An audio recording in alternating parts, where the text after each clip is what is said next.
Hey everybody, welcome back. Now that you've had a couple of weeks under your belt here of working in Google Classroom, a couple issues I wanted to address, some things that came up from parents and students that I've heard. One being turning in work or not understand or being confused about whether the work was turned in or whether it wasn't. There's a settings issue in Google Forms that has been causing a little bit of confusion as well. So if you've had any of these problems, this video might address some of those issues. The first thing we'll look at is turning in work.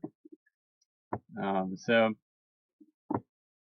first issue with turning in work is how you create the assignment. So you want to make sure if you want the work to be turned in and graded, you want to make sure it's an assignment. Okay, so what I've seen is some people creating a material instead of an assignment and then adding some assignments within that material. So for example, lesson 4, I add a video, a material that I want them to view, and then they want them to answer some questions on a Google form. So I've seen this, it's a great way to do it. Or a PDF, maybe they read the PDF and then answer the questions on the form. So forms are very handy. So again, I made a material instead of an assignment, but I still want them to turn this in. However, materials don't get turned in. Only assignments get turned in. So that it causes some confusion. The student is still going to be able to do the form, still answer the questions. It just won't show as being turned in. It also won't show in your grade book. So that has caused a little bit of confusion, I think, with parents not knowing if they completed the work. So instead of doing that, I would advise, unless it's material like a MobyMax link that you want to keep up there all the time, I'd advise just creating an assignment and then adding the same things I just added. So you can still add the video material, and then you can add the form, and then it would show as being turned in. You can set due dates. I think parents are liking I've got some responsive parents are liking due dates, so I set a due date, and then it will show as turned in. So that's one issue. Turning assignments in can be a little confusing because there's multiple ways to do it and multiple ways to see if the assignment was turned in. So I'm going to show you a student's view. This is test student. So test student goes to their classroom and sees the work.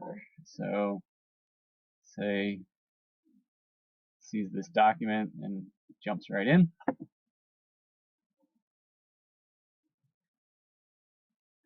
Alright, this is a Google Doc, so I set it as made a copy so the student can fill it in. So they're putting some preposition words in here, and then they're done. Up here on the right, they can turn it in with this little turn in button. Sometimes it's a little hidden, so if you're not familiar with it, maybe the student doesn't see it. That's one option. Okay, so that they completed the work and closed it out but didn't turn it in there, it'll show as still as not turned in or missing. The next way they can do it is go to view assignment. So the student clicks on the title of the assignment, it'll pop down, and then there's a view assignment tab down there. So you click on that, you'll have a clear view over here on the right of of whether your work is turned in, missing, or assigned. So here, remember the student completed the work but didn't turn it in, so now they can turn it in here if they like. They know they did the document, You can turn it in there, the prompt, and it's in.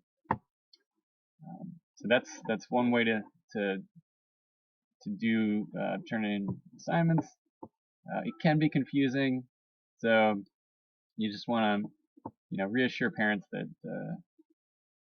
that you have the assignment. You can see the assignment. You can see the information. The student doesn't have to redo any work. It's all saved. It's there. It's just sometimes it's hidden. Another turning in situation. Again, I'm still in the student view, and a lot of us are using forms, so I assigned an assignment with a Google form.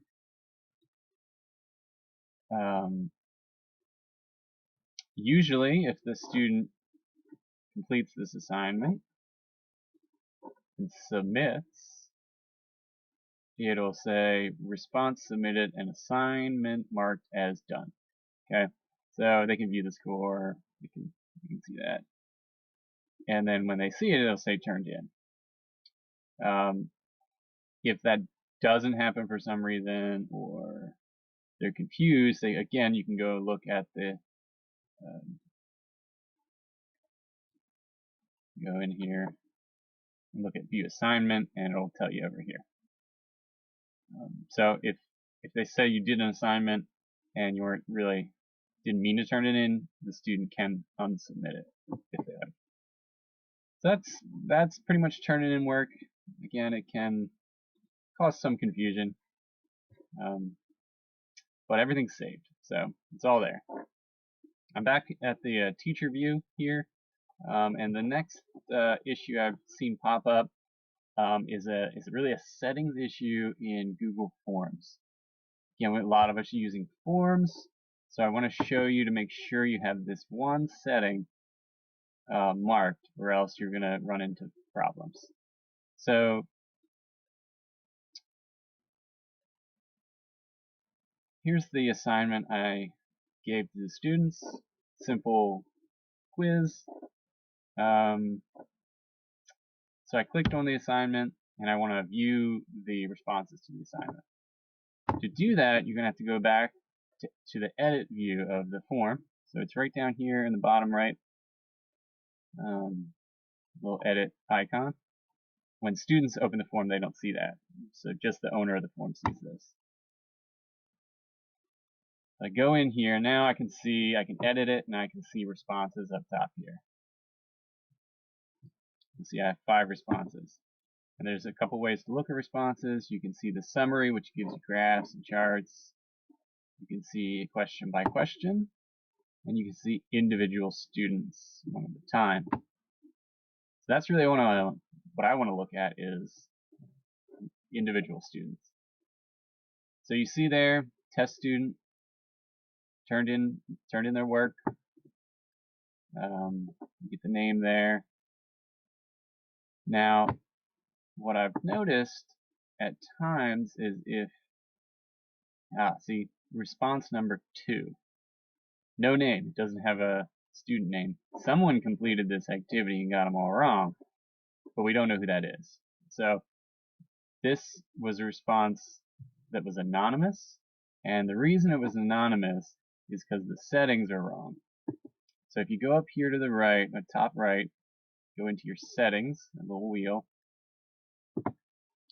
and this was a quiz, so I made it a quiz. Toggle on and off that quiz button. Now, generally, I found when you make something a quiz, this collect email address is checked off. And that's good. That's what you want. If it's not checked off, you're going to get anonymous responses because it's not collecting the name of the student who did it, which will be impossible to figure out who responded to which questions. So when you're making any form, really take a quick look at the settings and make sure you have collect email addresses checked off. So that should solve some of those issues with turning in work and then viewing the work. So hope those, if you have had those issues, I hope this helped resolve a little bit of the questions and give you a little bit more information. So please, if you have more questions or suggestions, let me know. Email me. Happy to help out. All right. Thanks for watching.